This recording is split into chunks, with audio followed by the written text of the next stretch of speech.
સુઈ જા દીકરા, આજ તારા બાપની મેલડી તને હિંચકા નાખે છે.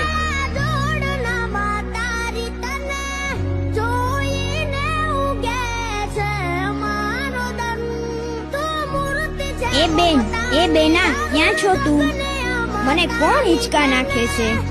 એ બેન, મારા રમકડા ક્યાં? મારા બાળા રાજાને રમકડું જોઈએ. તારી ગલડીમાં મેલડી તને રમકડા આપશે દીકરા.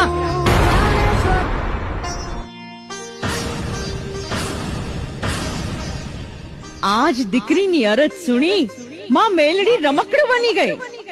આ જગતના ચોકમાં દુબળા કાજે, દુખિયારા કાજે દોડીને એના માગ્યા સુખડા આપું તો માનજે કે દુબળા મનકની દેવી મેલડી બોલીતી.